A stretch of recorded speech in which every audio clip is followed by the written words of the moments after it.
vai contar a história da Páscoa, mais especificamente no quinto conselho, a importância de conhecer o plano da salvação. Trago para vocês nesse vídeo a minha visão sobre o quinto conselho, o qual fala sobre a importância de conhecer o plano da salvação. A compreensão deste plano é essencial para a vida plena, com propósito. Elegi a Páscoa como uma das histórias bíblicas que mais se encaixa perfeitamente nesse contexto. Espero que todos nós cristãos conheçam a real história da Páscoa, uma data muito importante, que não se resume só em compra e entrega de chocolates. Agora eu te convido para entender o que realmente representa essa data. Para quem não sabe, a Páscoa é uma das datas comemorativas mais antigas que a gente tem conhecimento. Existe a Páscoa judaica e a cristã, que no caso aqui a gente vai apresentar com mais ênfase. Resumidamente, a Páscoa judaica comemora a libertação dos hebreus na escravidão do Egito. Um evento descrito no Antigo Testamento, coisa que a gente não vai dar muito foco, afinal a gente vai falar sobre a Páscoa cristã. Vamos começar com a famosa Santa Ceia, onde Jesus convida os seus 12 discípulos para comemorar a Páscoa judaica. Jesus fez duas coisas marcantes nesse momento. Primeiramente, ele lavou os pés dos seus discípulos, dando uma lição de humildade, serviço e profere algumas palavras que chocam a todos naquele momento. Jesus diz: um de vós há de me trair. Após este momento, Jesus distribuiu o pão e vinho para os seus discípulos, em que o pão representava seu próprio corpo e o vinho e o cálice representava seu sangue derramado para perdoar os pecados da humanidade e selar a nova aliança com Deus. Voltando ao acontecimento anterior, Jesus desde o início já sabia que Judas Iscariotes, o seu discípulo, o trairia. Mesmo assim, Jesus deu um pão molhado quando distribuiu aos seus discípulos o pão e o vinho, que tem um simbolismo muito profundo na cultura judaica. Servir um pão molhado indica honra e amizade. Mesmo Jesus já sabendo das intenções do seu amigo, ele ainda o amava.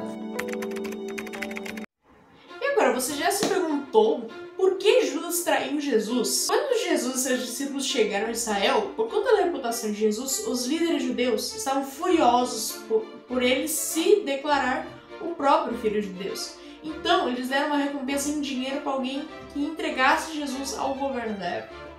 Como Judas era um dos 12 discípulos, Judas, por algum motivo que não sabia ao certo, decidiu entregar Jesus às autoridades por 30 moedas de prata, o que para Judas não era muito. Interpretações sugerem que Judas pode ter agido por desilusão ou por motivos financeiros, ou até por uma tentativa de forçar Jesus a mostrar o seu poder.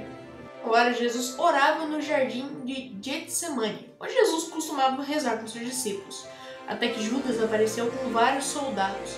Judas havia dito que identificaria a Jesus Cristo com um beijo na bochecha. Quando ele identificou Jesus com um beijo no jardim, Jesus foi logo capturado pelos soldados, que o entregariam às autoridades que vieram a prendê-lo. Judas, quando ele percebeu que Jesus foi condenado à morte, ele se desesperou e se arrependeu amargamente.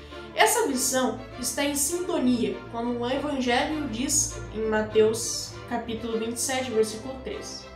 Então Judas, o que o traíra, vendo que Jesus foi condenado à morte, arrependeu. Após este evento, Jesus foi levado até o governante Pôncio Pilatos. Durante o julgamento de Jesus, o governador romano tinha o costume de soltar um prisioneiro por ocasião da Páscoa judaica.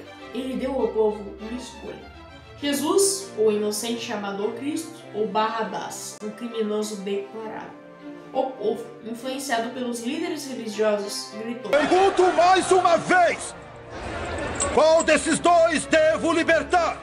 Liberta Barrabás! Sobre Jesus, eles gritaram: crucifique-o! Pilatos, embora relutante, lavou as mãos, entregou Jesus e crucificá-lo, libertando Barrabás. Jesus então foi condenado à morte na cruz.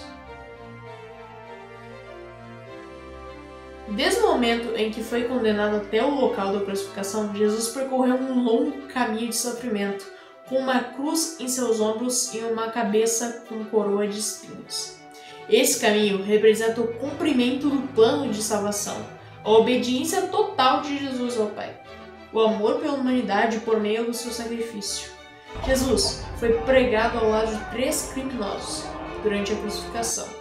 Ele perdoou o que os mataram, prometeu o paraíso ao ladrão arrependido e entregou seu espírito a Deus. Nessa passagem, Barrabás representa a humanidade. Ele é culpado e liberto, porque Jesus, o inocente, foi condenado em seu lugar.